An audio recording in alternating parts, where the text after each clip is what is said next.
नमस्कार सभी का government senior secondary school Bhadra की केमिस्ट्री क्लासेज में सभी का स्वागत है। अपना चैप्टर चल रहा था पॉलीमर। प्राकृतिक रबड़ को पढ़ने के बाद में हमने सिंथेटिक पॉलीमर को पढ़ा।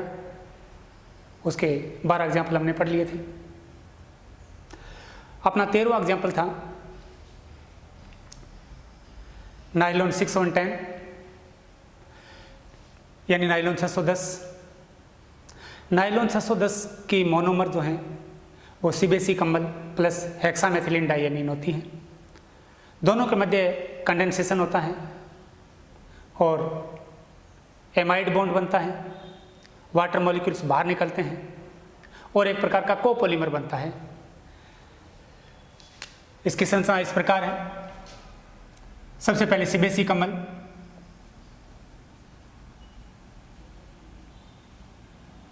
अमल प्लस हेक्सामेथिलीन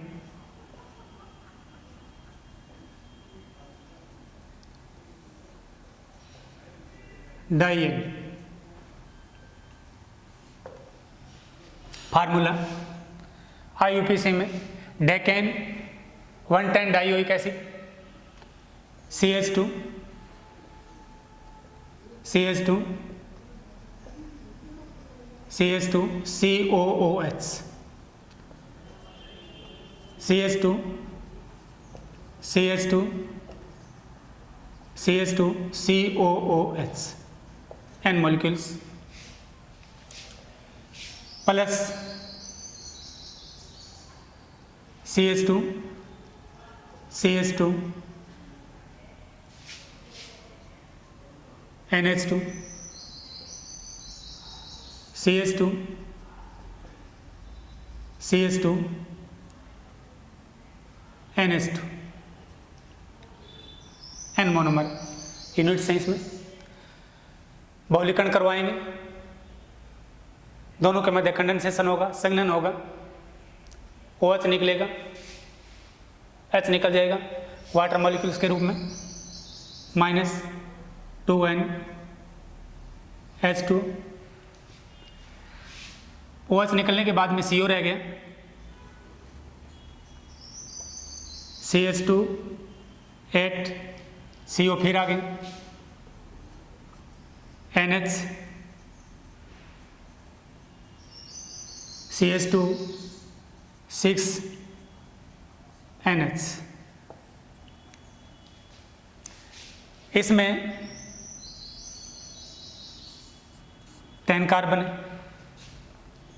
ए साइड 6 कार्बन है, तो नाम हो गया नायलॉन 6-1।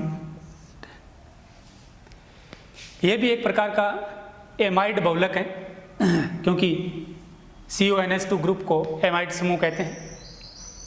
दोनों के कंडेंसेशन से CONH2 NH समूह बना है। अलग अलग यूनिट्स हैं, इसलिए इसे सह यानी कोपॉलीमर्स भी कहते हैं। ये जो पॉलीमर बना है, इस पॉलीमर्स का जो मॉलिक्यूलर वेट है वो मोनोमर्स के मॉलिक्यूलर वेट से बहुत कुछ कम है, क्योंकि इसमें वाटर मॉलिक्यूल्स हैं वो बाहर निकल गए हैं। यानी एकलक इकाइयों का जो अणुभार है वो बहुलक के अणुभार के इक्वल नहीं है। बहुलक का जो अणुभार है वो एकलक इकाइयों के अणुभार से कुछ कम है, क्योंकि इसमें दोनों के मध्य जब संघनन की क्रिया हुई थी तब वो 2NH2O मॉलिक्यूल्स बाहर निकल गए थे। यह नायलॉन 610। आगे 14 नंबर 14 पॉलिस्टर।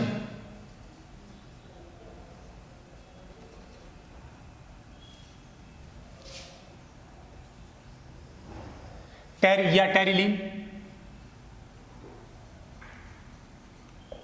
या टेरीन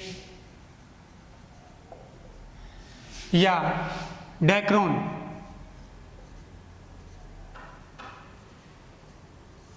या इसको माइलर भी कहते हैं।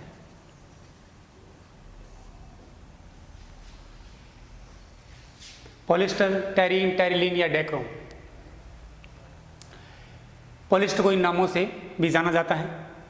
इसकी जो 1 लाख यूनिट्स है,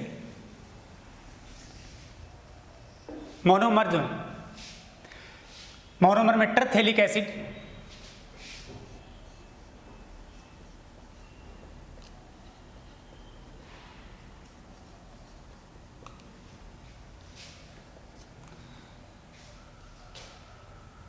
benzene 1,4 dioic acid plus ethylene glycol CH2 OH OH यानी एथेन 1,2 डाइयोल, इसका नाम है टरथेलिक एसिड।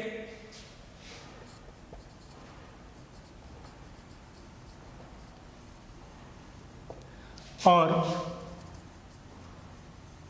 एथिलीन ग्लाइकोल या एथेन 1,2 डाइयोल, दोनों के मध्य कंडेंसेशन होगा। OH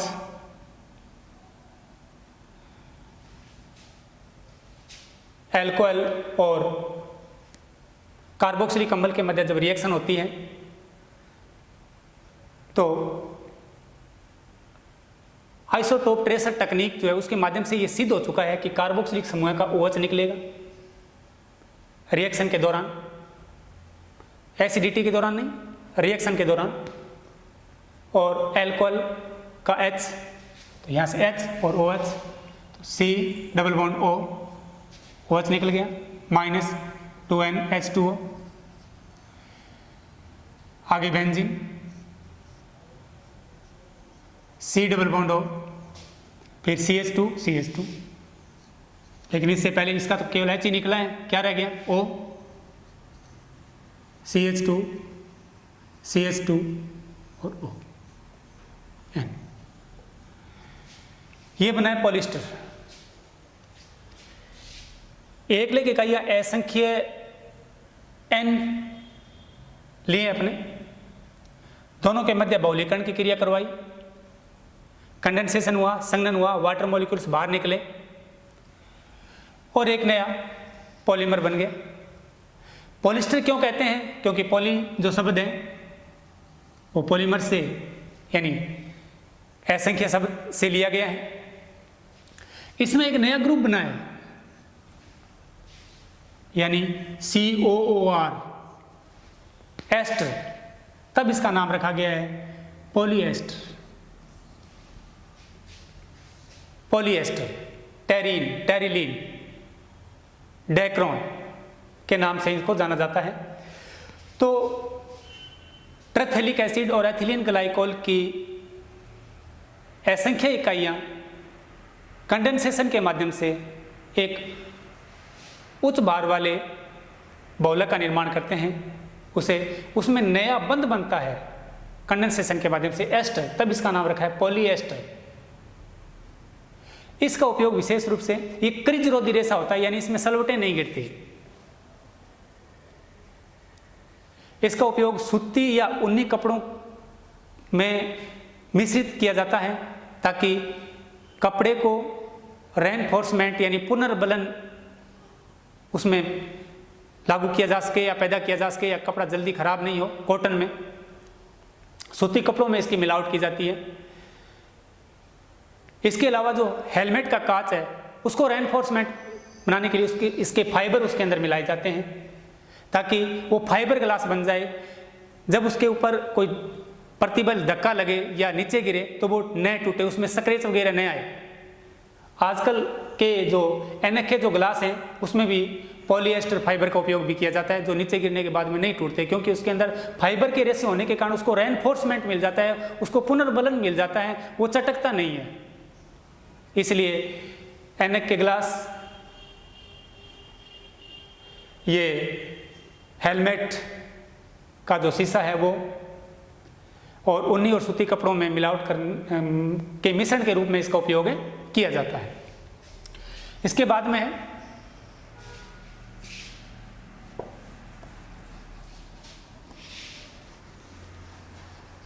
गिल पटल, 15 नंबर गिल पटल।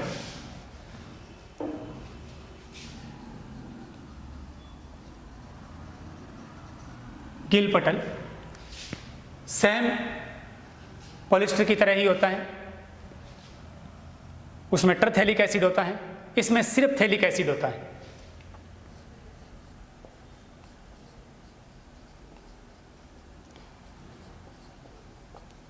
N molecules ethylene diol,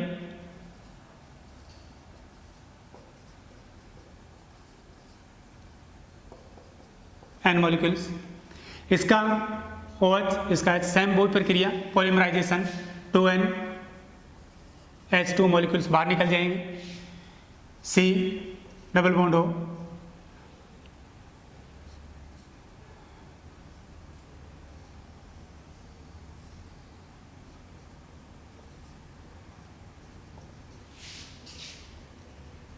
CH2 CH2O।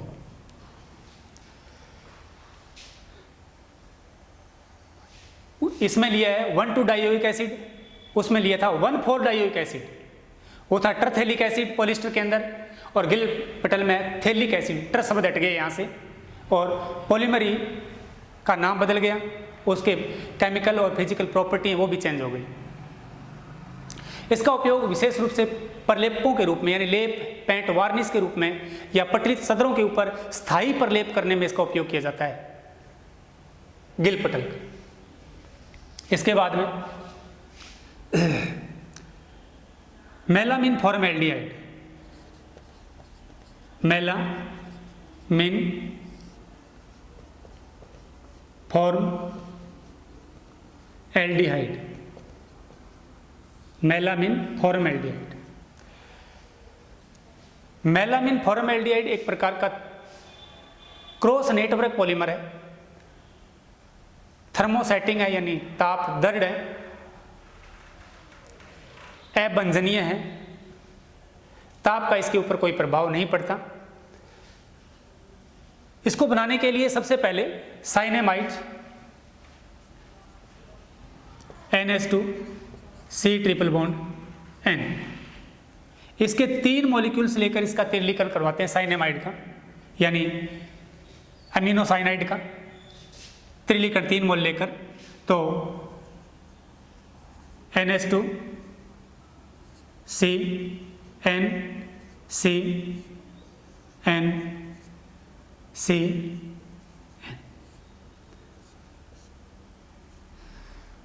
NH2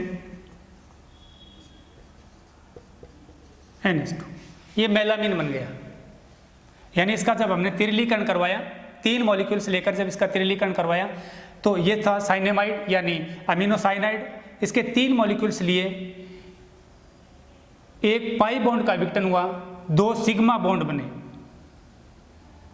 और मेलामिन बन गया। इस मेलामिन की अभिक्रिया करवाई फॉर्मएल्डिहाइड के साथ, CH2 डबल बॉन्ड हो, तो ये बन जाएगा melamine फॉर्मएल्डिहाइड।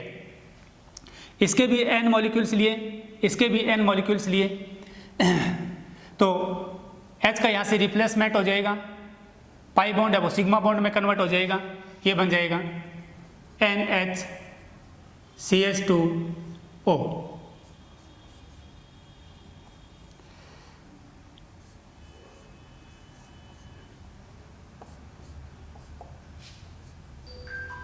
NHCH2OH, OH, NHCH2OH।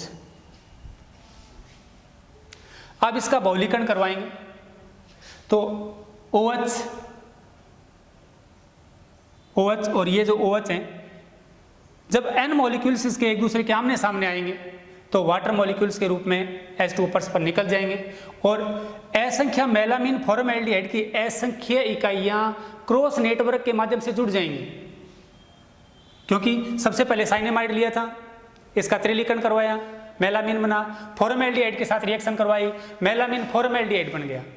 मेलामीन formaldehyde के मध्य कंडेंसेशन की रिएक्शन होगी, जिससे एक यूनिट का OH दूसरी यूनिट के OH का H वाटर मॉलिक्यूल्स के रूप में बाहर निकल जाएंगे और असंख्य मेलामीन फॉर्मल्डिहाइड यूनिट्स के मध्य क्रॉस नेटवर्क बन जाएगा और ये बन जाएगा मेलामीन फॉर्मल्डिहाइड। इस मेलामीन फॉर्मल्डिहाइड का उपयोग अबंजनीय बर्तन बनाने में किया जाता है। अबंजनीय का मतलब है कि जिसके ऊपर ताप का कोई प्रभाव न पड़े, यानी जो उच्च ताप पर गर्म करने पर न टूटे, उसे अबंजनीय पदार्थ कहते हैं। इसे क्रोकरी भी कहते हैं, यानी क्रोकरी का सामान बनाने में मोस्टली मेलामीन फॉर्मल्डिहाइड का उपयोग किया जाता है। और मेलामीन फॉर्मल्डिहाइड में क्रॉस नेटवर्क तिर्यक बंध बनने के कारण वो अत्यधिक मजबूत हो जाता है, इसलिए इसके ऊपर ताप का कोई प्रभाव नहीं पड़ता। क्योंकि आजकल किचन सेट के अंदर भी क्रोकरी का सामान यूज किया जाता है। बाउल्स जितने भी आते हैं वो क्रोकरी के आते हैं। पानी हम उसमें पतीले की तरह पानी को गर्म करते हैं, लेकिन फिर भी वो नहीं टूटते, क्योंकि उसके अंदर क्रॉस नेटवर्क होते हैं और क्रॉस नेटवर्क आने के कारण वो उच्च टेम्परेचर को सहन करने की क्षमता उसके अंदर विकसित हो जाती है, इसलिए इसे क्रोकरी या अबंजनीय पदार्थ भी कहते हैं। मोस्टली क्रोकरी का सामान मेलामीन फॉर्मल्डिहाइड के माध्यम से बनाया जाता है और मेलामीन फॉर्मल्डिहाइड जो पॉलीमर है उसके अंदर क्रॉस नेटवर्क बनने के कारण वो अत्यधिक मजबूत और ताप सह हो जाता है। आगे सबसे इंपॉर्टेंट एग्जाम्पल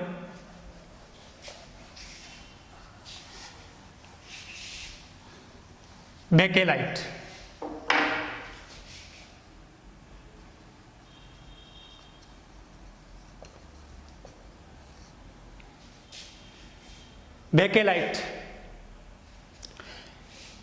बेकेलाइट की मोनोमर्स यूनिट होती हैं फिनोल और फॉर्मल्डिहाइड। फिनोल और फॉर्मल्डिहाइड, इन दोनों के मध्य जब रिएक्शन करवाई जाती है तो OH CH2OH प्लस एक ऑर्थो समावी बनता है और एक पैरा समावी बनता है, क्योंकि phenol plus an effect show करती है। ऑक्सीजन के ऊपर जो लोन पेयर है वो बेंजीन वल्ले के साथ रेजोनेटिंग के माध्यम से या रेजोनेंस के माध्यम से बेंजीन वल्ले में प्रवेश कर जाते हैं, जिससे इसकी ऑर्थो और पैरा कंडीशन के ऊपर नेगेटिव चार्ज आता है, इलेक्ट्रॉन डेंसिटी बढ़ जाती है। इसके कारण आने वाला जो इलेक्ट्रॉन्स नहीं है, जो ESR रिएक्शन होती है वो ऑर्थो और पैरा कंडीशन पर होती है। इसके दो समावी बन गए, एक ऑर्थो समावी यानी इस कंडीशन को ऑर्थो मेटा और पैरा, एक ऑर्थो समावी बन गया और एक पैरा बन गया। इसे ऑर्थो हाइड्रोक्सी बेंजील अल्कोहल, इसे पैरा हाइड्रोक्सी बेंजील अल्कोहल या ऑर्थो हाइड्रोक्सी मैथिल फिनोल और पैरा हाइड्रोक्सी मैथिल फिनोल कहते हैं। ये रिएक्शन अम्ल या क्षार की उपस्थिति में होती है। इस अभिक्रिया को लेडरर मानासे अभिक्रिया भी कहते हैं। लेडरर मानासे अभिक्रिया भी कहते हैं। कीटोन वाले चैप्टर में है कि जब फिनोल और फॉर्मल्डिहाइड को अम्ल और क्षार की उपस्थिति में गर्म किया जाता है तो ऑर्थो हाइड्रोक्सी बेंजील अल्कोहल और पैरा हाइड्रोक्सी बेंजील अल्कोहल बनती है। इस रिएक्शन को लेडरर मानासे अभिक्रिया के नाम से जाना जाता है। जब ऑर्थो हाइड्रोक्सी बेंजील अल्कोहल को अम्ल की उपस्थिति में कम तापमान पर गर्म किया जाता है, कौन से समावी को? ऑर्थो समावी को। ऑर्थो हाइड्रोक्सी बेंजील अल्कोहल को अम्ल की उपस्थिति में कम तापमान पर जब इसको हीट करते हैं, गर्म करते हैं, तो एक लाइनर पॉलीमर बनता है CH2OH। N मॉलिक्यूल से, यानी ऐसी इकाइयां बहुत सारी हैं। जैसे उदाहरण के तौर पर मैं लूं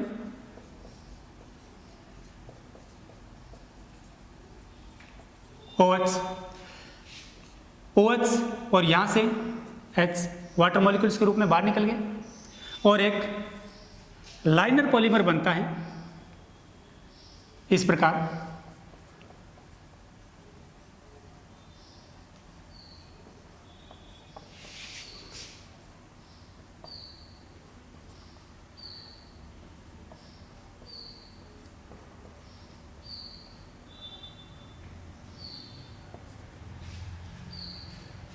इसे नोवेलक कहते हैं, नोवेलक। ये लाइनर पॉलीमर है, रेखीय बहुलक है, ताप सुघट्य यानी थर्मोप्लास्टिक है। जब इसको गर्म करेंगे तो स्थायी रूप से इसकी आकृति में विकार आ जाएगा। यानी जब इस प्रकार के पॉलीमर को गर्म करेंगे तो गर्म करने से ये पिघल जाएगा और ठंडा करने पर ये पुनः ठोस अवस्था में आ जाएगा, लेकिन इसकी आकृति स्थायी रूप से बदल जाएगी। जैसे किसी प्लास्टिक की चीज़ को अपने आग के नज़दीक ले जाते हैं तो वो पिघल जाती है, जब उसको आग से हटाते हैं तो वापस सॉलिड अवस्था में आ जाती है, लेकिन उस समय उसकी आकृति पहले से बदली हुई होती है। इस प्रकार के पॉलीमर्स को ताप सुघट्य अथवा थर्मोप्लास्टिक कहते हैं, जो रेखीय पॉलीमर है। अब क्या है, अगर ऑर्थो हाइड्रोक्सी बेंजील अल्कोहल को N मॉलिक्यूल्स लेकर क्षार की उपस्थिति में उस तापमान पर गर्म किया जाता है तो यह भी रेखीय पॉलीमर बनता है। इसका उपयोग विशेष रूप से प्रलेपों में किया जाता है, पेंट वार्निश में स्थायी रूप से प्रलेप करने में इसका उपयोग किया जाता है। लेकिन जब ऑर्थो हाइड्रोक्सी बेंजील अल्कोहल को यहाँ पे हमने एसिड की उपस्थिति में इसको कम तापमान पर गर्म किया था, यहाँ पे हमने क्षार की उपस्थिति में से उस तापमान पर हीट किया है, लाइनर पॉलीमर बनेगा। लेकिन बेस की उपस्थिति में लाइनर पॉलीमर बनने के कारण ये जो पॉलीमर बनेगा उसको अपने रिसोल कहते हैं। पटलित चदरों पर प्रलेप करने में, यानी पटलित चदर यानी स्थायी रूप से प्रलेप करने में इस रिसोल का उपयोग किया जाता है। ये इसी प्रकार का पॉलीमर बनेगा।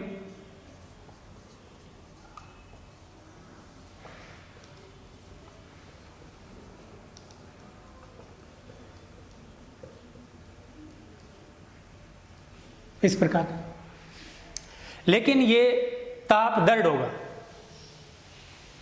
थर्मोसेटिंग होगा। ताप के ऊपर इस ताप का इसके ऊपर कोई प्रभाव नहीं पड़ेगा, क्योंकि इसमें मुक्त CH2 इकाइयाँ या फॉर्मल्डिहाइड की एक्सेस या अधिकता जो है वो रेखीय बहुलकों के मध्य क्रॉस नेटवर्क का निर्माण कर लेगी। और जब इसके मध्य क्रॉस नेटवर्क बन जाएंगे तो इसका नया नाम हो जाएगा बेकेलाइट। और बेकेलाइट में क्रॉस नेटवर्क बनने के कारण, तिर्यक बंध बनने के कारण इसके ऊपर ताप का, किसी विलायक का, ऑक्सीकारक का कोई प्रभाव नहीं पड़ेगा। इसमें अत्यधिक मजबूती के गुण विकसित हो जाएंगे और इस मजबूती के गुण विकसित होने के कारण इसका उपयोग विशेष रूप से इलेक्ट्रिकल स्विच बनाने में, प्रेशर कुकर का हैंडल बनाने में, कंघियां बनाने में और लकड़ी के तख्तों को या बिजली के सामान के बक्सों को पैक करने में इस प्रकार के पॉलीमर का उपयोग किया जाता है। तो देखते हैं बेकेलाइट की संरचना।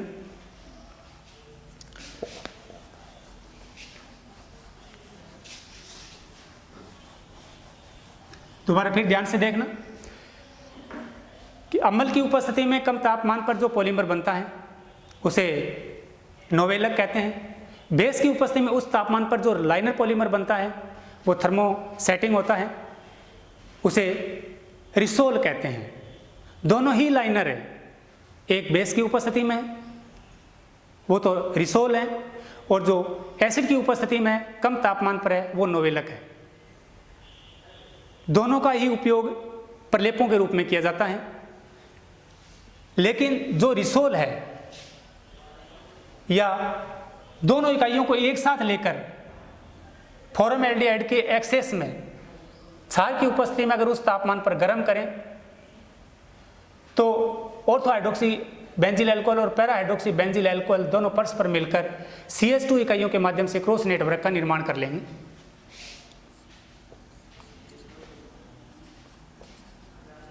CH2OH plus OH CH2OH। Ortho hydroxy benzyl alcohol, ये para hydroxy benzyl alcohol formaldehyde की अधिकता में क्षार की उपस्थिति में जब इसको हीट करेंगे तो इस प्रकार पहले रेखीय पॉलीमर बनेगा,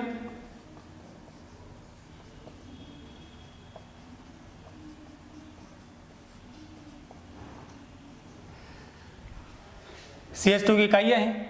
अब ये वाला जो भाग है या ये अत्यधिक लंबी मुख्य बहुलक श्रृंखला बन जाएगी और ये फोल्ड होकर जब नीचे की ओर आएगी तो